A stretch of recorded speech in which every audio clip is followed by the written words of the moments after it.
सुनने वाले हैं 10वीं कक्षा का हिंदी विषय। जो हम लेसन पढ़ने वाले हैं उसका नाम है ठेस। इसके जो रचनाकार का नाम है फणीश्वरनाथ रेणु। ठीक है, पहले भी हमने वीडियो में देखा था कि एक सिरचंद नामक एक कारीगर है, ग्रामीण भाग में वो रहता है। वो कैसी अपनी कारीगरी दिखाकर लोगों को खुश करता है, मतलब ऐसी नई नई चीज़ें बनाकर वो लोगों को देता है। बदले में पैसे की अपेक्षा भी नहीं करता। वो क्या करता है, बदले में खाना लेता है, भरपेट खाना लेता है। और कुछ लोग क्या करते हैं, जो कपड़े होते हैं पुराने दुराने वो सिरचंद को देते हैं। यहाँ पे जो लेखक की माँ है, उसकी जो सबसे छोटी बेटी है मानू, उसका जो ससुराल वाले हैं उन ससुराल वालों ने एक मांग की है कि चीख और शीतल पाटी की चीज़ें मानू के साथ हाथों भिजवा देना। यही चीज़ें बनवाने के लिए माँ ने सिरचंद को यहाँ पे बुलाया है। ठीक है, यहाँ पे सिरचंद आकर क्या करता है, वो जो चीज़ें हैं, वो जो वस्तुएं हैं वो बनाने में व्यस्त हो जाता है, मग्न हो जाता है। लेकिन वो चीज़ें बनवाते समय जो लेखक की मंजरी भाभी है या चाची है, वो क्या करते हैं, बार बार ताक झाक करती है, रोक झोंक करती है। इसलिए वो सिरचंद क्या हो जाता है, परेशान होता है और उल्टा उनको करारा जवाब भी देता है, क्योंकि उसको पसंद नहीं है कि कोई भी उसके काम पर, उसकी कारीगरी पर कोई उंगली उठाए। इसीलिए वो क्या करता है, लोग भी उसे मुंहफट कहते हैं। मुंहफट मतलब करारा जवाब देने वाला, मुंह जो होते हैं उनको मुंहफट कहते हैं। यहाँ पे सिरचंद भी कुछ ऐसा ही लोगों को दिखाई देता है। यहाँ पे सिरचंद अपने काम में व्यस्त है, वो जो शीतल पाटी है वो बनाने में व्यस्त है। मानो 5000 अभी यहाँ जब मंजरी भाभी के मायके वालों की जब सिरचंद ने बात छेड़ी है, तो भाभी को भी और लेखक की माँ को भी बुरा लगा है। वो क्रोधित होकर क्या करते हैं, सिरचंद को माँ डांटती है, फटकारती है। लेकिन ये जो सिरचंद है वो लेखक की माँ का कोई बुरा नहीं मानते, क्योंकि माँ का वो हमेशा क्या करता है, सम्मान करता है। क्योंकि पूरे गांव वाले सिरचंद को एक मुफ्तखोर, चटोर, कामचोर ऐसे समझते हैं। लेकिन लेखक का ही ऐसा पूरे गांव में घर है जो सिरचंद को एक अच्छा आदमी मानते हैं। खास करके लेखक की माँ, लेखक और जो छोटी बहन है लेखक की मानू, वो तीनों ही इस सिरचंद को क्या करते हैं, आदर देते हैं, उसका क्या करते हैं, सम्मान देते हैं। इसीलिए सिरचंद को भी इन तीनों की बात का कोई मतलब बुरा नहीं लगता। वो झट से कभी कभार लेखक की माँ अगर बुलाती है सिरचंद को काम करने के लिए, कोई भी चीज़ बनवाने के लिए, तब सिरचंद को मतलब कोई बात न सोचकर वो झट से वहाँ पहुँच जाता है, चला जाता है। क्योंकि वो माँ का क्या करता है, सम्मान करता है, आदर करता है। इसीलिए जब मंजरी भाभी के मायके वालों की बात सिरचंद जब छेड़ता है, तब अत्यधिक क्रोधित होकर माँ उसे जवाब देती है। लेकिन सिरचंद को उसका कोई बुरा नहीं लगता, क्योंकि माँ क्या है, उस घर में अच्छी है, लेखक अच्छे हैं और उसकी मानू बहन भी अच्छी है, ऐसा सिरचंद को हमेशा लगता है। यहाँ पे अभी अगले पैराग्राफ में क्या कहा गया है, देखो, सिरचंद का मुंह लाल हो गया, उसने कोई जवाब नहीं दिया, बांस में टंगे हुए अधूरे चित में फंदे डालने लगा। देखो, अभी माँ भी क्रोधित होकर उसे कुछ बोलती है कि किसी का मैदा काटना ये कोई अच्छी बात नहीं है। ठीक है, यह बात सुनकर अभी वो क्रोधित हो गया है, लेकिन वो माँ को कुछ बोलता नहीं है, उल्टा जवाब नहीं देता है, क्योंकि वो क्या करता है, माँ का आदर करता है। मानो 5 सजाकर बाहर बैठ खाने में भेज रही थी भी मानो, जिसके लिए ये सिरचंद काम करने आया है। चुपके से पान का एक बीड़ा सिरचंद को दे देती हुई इधर उधर देखकर बोली, सिरचंद दादा, काम काज का घर, 5 तरह के लोग 5 किस्म की बातें करेंगे, तुम किसी बात पर कान मत दो। भी ये जो मानू है जिसके लिए ये शीतल पाटी बना रहा है, चीक और शीतल पाटी बना रहा है। ये भी क्या है, एक समझदार लड़की है, ये भी अपने ससुराल जाने वाली है। ये क्या करती है, सारी बातें जो है वो अच्छे से सुन लेती है और चुपके से उसे एक पान का बीड़ा भी देती है। और वो पान का बीड़ा देते हुए सिरजन को क्या कहती है कि ये जो घर है वो कैसा है, कामकाज वाला घर है, 5-10 ऐसे लोग हैं, वो कुछ भी बोलेंगे तुम उस पर ध्यान मत दो, तुम जो काम करने आए हो वो अच्छे से काम करो। इतनी आसानी से उस मानू बिटिया ने उसको क्या किया है, समझाया है। सिरजन ने मुस्कुराकर पान का बीड़ा मुंह में लिया। भी ये जो मानू ने प्यार से दिया हुआ जो पान का बीड़ा है उसने क्या किया, जैसे अपने मुंह में डाल दिया। चाची अपने कमरे से निकल गई थी। सिरजन को पान खाते देखकर अवाक हो गई। अवाक मतलब चकित, अवाक अवाक अवाक मतलब चकित, चकित मतलब आश्चर्य, आश्चर्य, चकित। यहाँ पे सिरजन को पान खाते देखकर अवाक हो गई। सिरजन ने चाची को अपनी ओर अचरज से घूरते देखकर कहा, छोटी चाची जरा अपनी डिबिया का गमकवा जर्दा खिलाना, बहुत दिन हुए। गमकवा मतलब सुगंधित और जर्दा मतलब तंबाकू। यहाँ पे सिरजन क्या कर रहा था, मानो दीदी ने जो पान दिया था उसके लिए खाने के लिए, वो क्या कर रहा था, चबा रहा था, खा रहा था। और ठीक उसी समय जो लेखक की चाची है वो चाची गुजर रही थी। उसने क्या देखा कि सिरजन पान खा रहा है, अपने मुंह में डालकर वजह से वो क्या कर रहा है, पान खा रहा है। वो क्या होगी, क्रोधित हो गई। ये जो पान है उसको लगता है कि ऐसा जब घर के लोग उसके साथ पेश आए तो वो क्या होगा, सिर पर बैठेगा। इसीलिए ये जो चाची है वो उपड़ा उपड़ा सा हो गई, मतलब गुस्सा हो गई। अभी उसको देखकर ये जो सिरजन है वो सिरजन मुस्कुराकर क्या बोलता है कि बहुत दिन हो गए, सुगंधित जो तंबाकू है, जर्दा है, वो मैंने खाया नहीं है। अगर आपके पास डिबिया हो तो मुझे दे देना, मैं खाऊंगा। देखो चाची कई कारणों से जली भुनी रहती थी।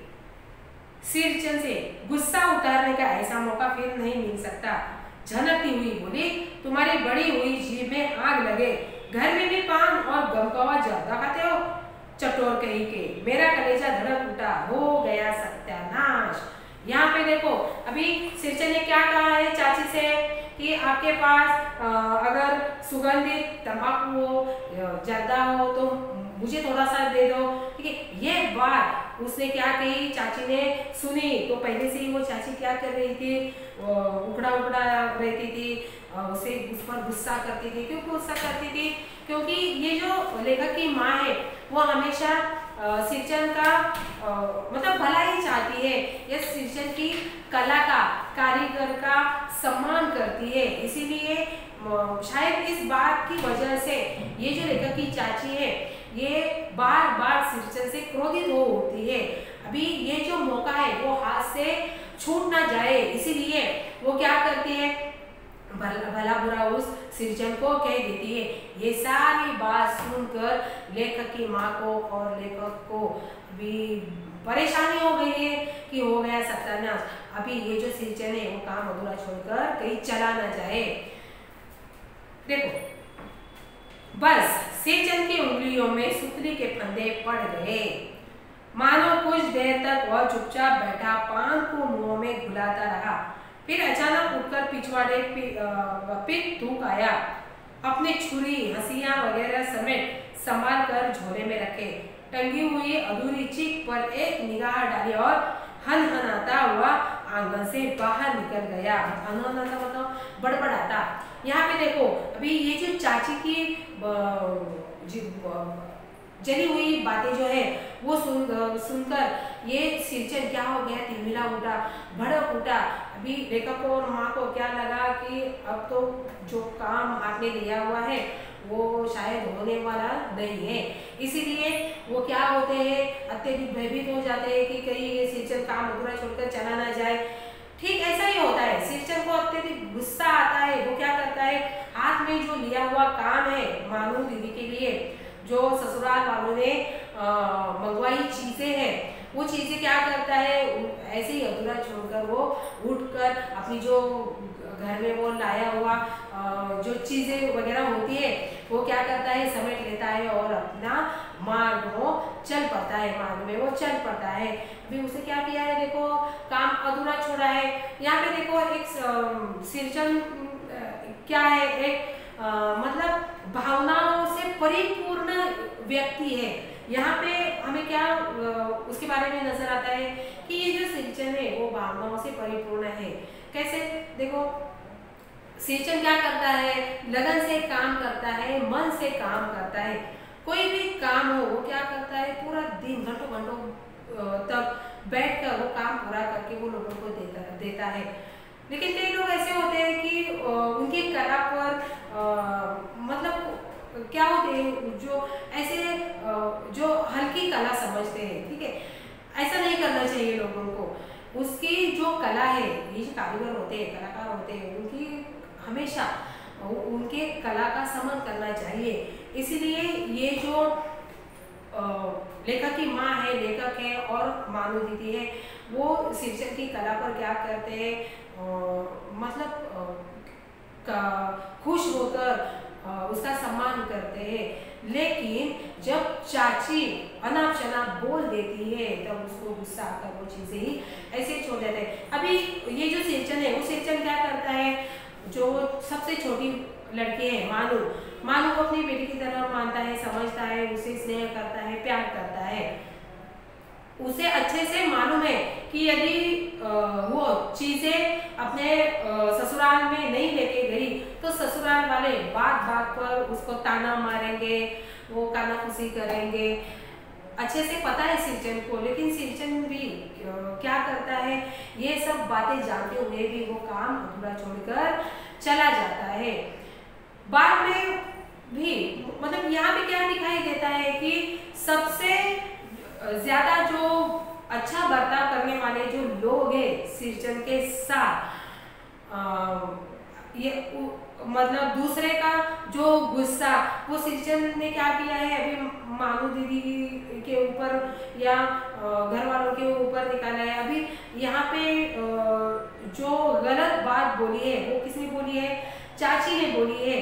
तो चाची पर ही गुस्सा होना चाहिए सिरचन को, लेकिन सिरचन क्या करता है, जो हाथ में लिया हुआ काम जो है वो छोड़कर चला जाता है। अभी ये जो बात है उस बात को लेकर मानू बहुत ही दुखी हो जाती है।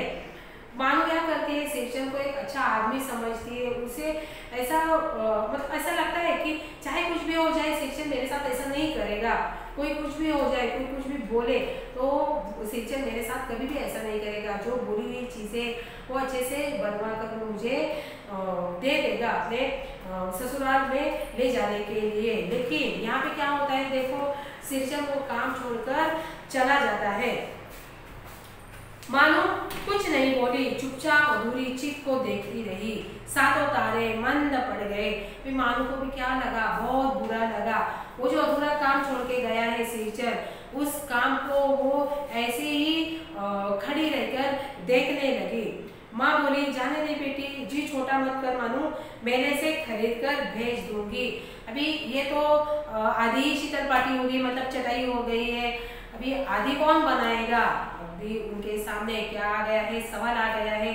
इसीलिए ये जो माँ है, लेखक की माँ है, अपनी बेटी को समझा रही है कि कभी कभार कभी मेला लगेगा तो उस मेले में खरीद कर तुम्हारे ससुराल में भेज दूंगी, तुम दिल छोटा मत करो। लेकिन मानू को क्या चाहिए, उसकी हाथों की बनी हुई वो शीतल पाटी ही चाहिए। मैं सिरचन को मनाने गया, देखा एक फटी हुई शीतल पाटी पर लेटकर वह कुछ सोच रहा है।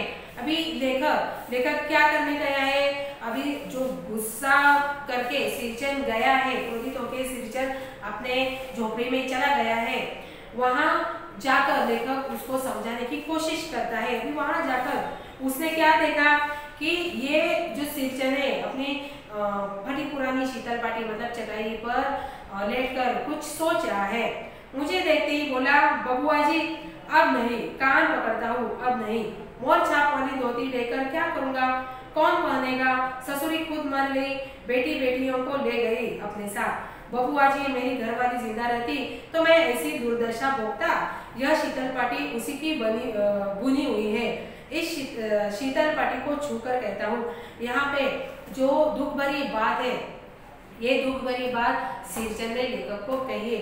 अभी जो आधा हुआ भाग है हम अगले वीडियो में सीखेंगे। तब तक के लिए नमस्कार।